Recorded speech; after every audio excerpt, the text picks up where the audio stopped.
Pont-Saint-Esprit, al sudeste de Francia, figura como una ciudad apacible y orgullosa de su historia, que se remonta en los albores del siglo XVIII. Un pueblo de ensueño rodeado por bosques frondosos, arroyos encantadores y planicies extensas. Además, los habitantes mostraban una actitud amistosa y hospitalaria ante los viajeros. Sin embargo, todo cambió el 15 de agosto de 1951. Los terribles acontecimientos de aquel día provocaron que la ciudad se convirtiera en un sinónimo de locura y terror. Aquel caluroso verano de 1951, el infierno abrió una sucursal en Pont-Saint-Esprit y sus habitantes se transformaron en monstruos sedientos de sangre.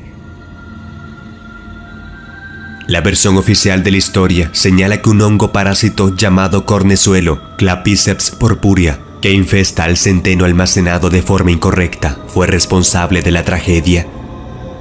La información médica señala que cuando se ingieren altas dosis del hongo, los individuos manifiestan alucinaciones tan vívidas que resultan prácticamente imposibles de ignorar o diferenciar de la realidad.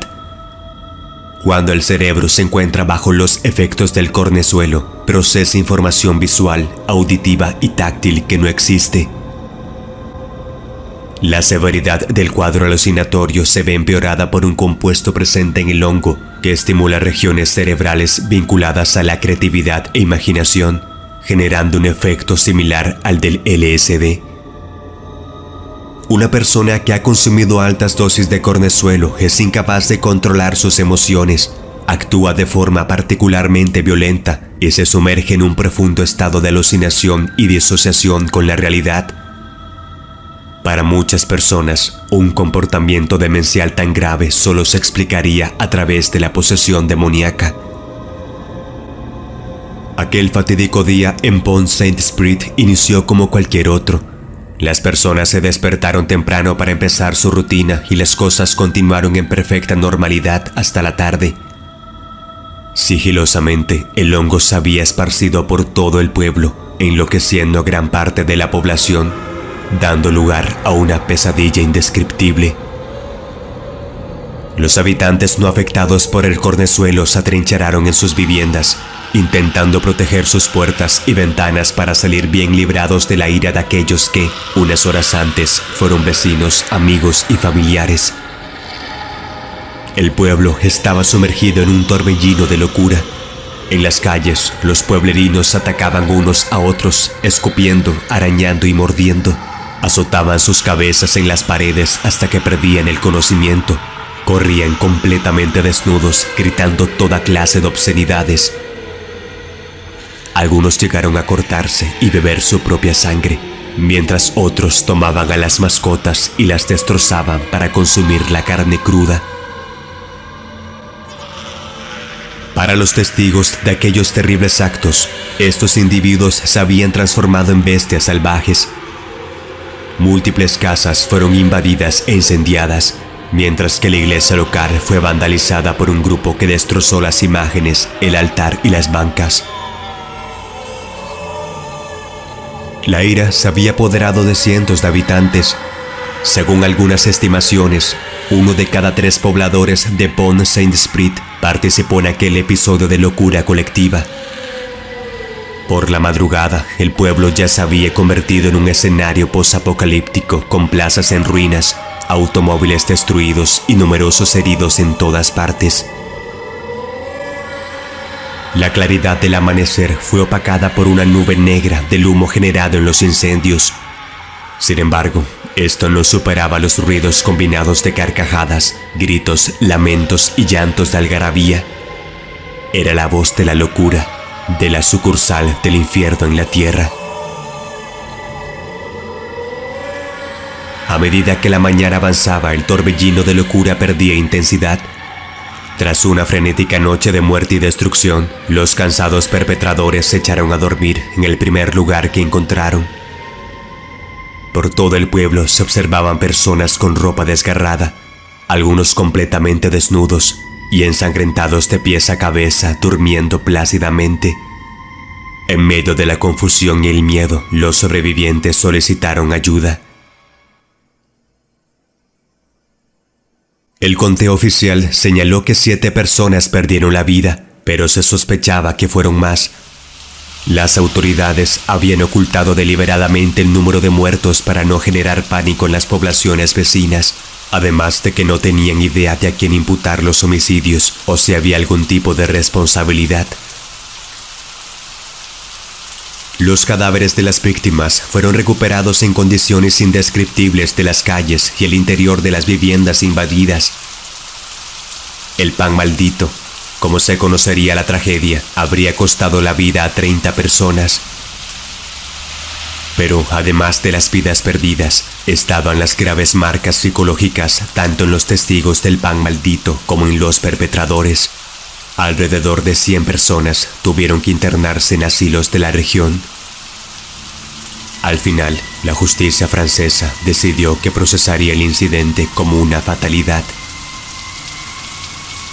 Es la trágica historia de cómo un pueblo idílico se convirtió en la representación más perturbadora del infierno en la tierra.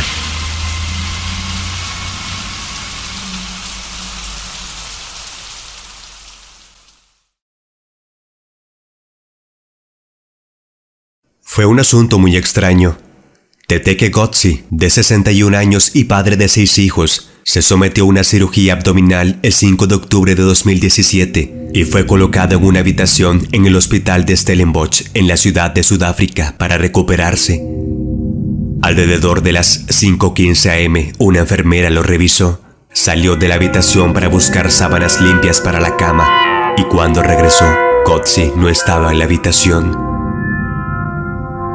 En teoría, su cirugía abdominal debería haberle impedido caminar a cualquier lugar, pero ya no estaba. El hospital comenzó a buscarlo, aparentemente en silencio. Digo aparentemente porque la familia de Gotzi no fue notificada de su desaparición hasta el 7 de octubre, cuando un miembro del personal del hospital llamó para preguntar si Gotzi estaba en casa. Como era de esperar, la familia registró el hospital y sus terrenos ese día y luego regresó con la policía al día siguiente. La búsqueda de Gotzi continuó hasta el 20 de octubre, cuando su cuerpo fue descubierto por los trabajadores que realizaban trabajos de renovación en el hospital. El cuerpo fue encontrado en un área aislada en el techo de la instalación, y el hospital no tenía respuesta sobre cómo pudo haber sucedido. Informes adicionales al 30 de octubre indicaron que el hospital había realizado una autopsia y hablado con la familia, pero no decían mucho. Le dijeron a la familia de Gotzi que no había muerto por ninguna complicación de la cirugía abdominal. De una manera muy poco específica, se le dijo a la familia que Gotzi no había muerto por causas naturales. Se les dio la impresión de que su cuerpo había sido colocado donde lo encontraron cuando ya estaba muerto. Más allá de eso, el hospital estaba esperando algunos informes más de autopsia antes de decir algo más, y la policía local se hizo cargo de todo el asunto. Las incomprensibles circunstancias de la muerte del señor Gotzi sugiere que estamos frente a un caso con tintes criminales, aunque poco más se ha podido aclarar. Se volvió aún más extraño cuando el caso fue recogido por los servicios de noticias nacionales. Esto se debe a que repitieron los informes locales de Sudáfrica sobre la desaparición y el hallazgo del cuerpo, pero muy pocos, si es que hubo alguno, volvieron a informar sobre la autopsia y la sospecha de asesinato. El último informe data del 24 de octubre, donde se reafirma que nadie en el hospital tiene una idea terrenal de lo que sucedió. ¿Qué crees que sucedió con el señor Gotzi?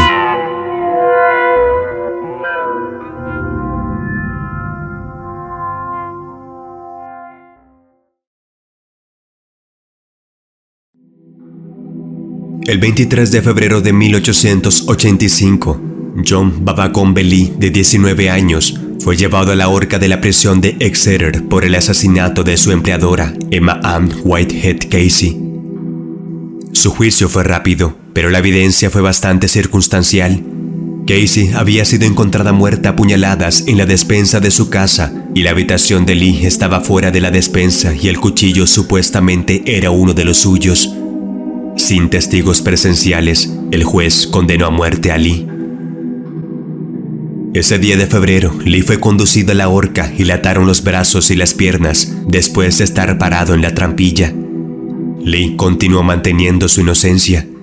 Se dio la orden y el verdugo James Berry tiró de la palanca, pero no pasó nada. Volvió a tirar de la palanca, aún nada. Permaneció de pie mientras los guardianes golpeaban la trampilla con los pies.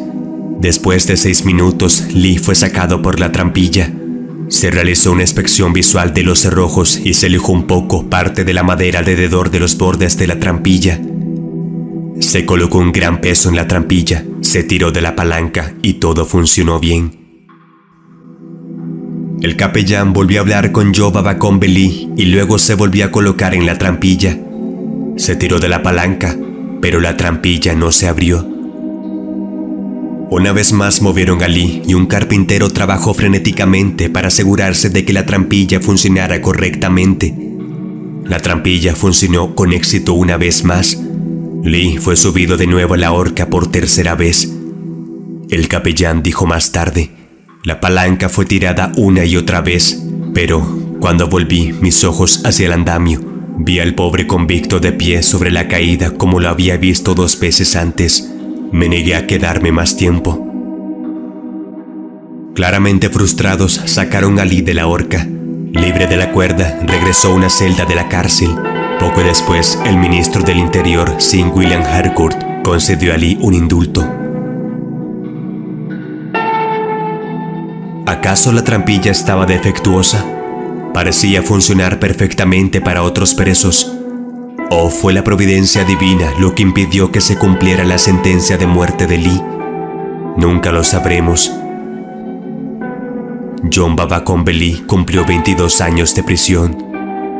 Después de su liberación, se mudó a Estados Unidos, donde murió en 1933.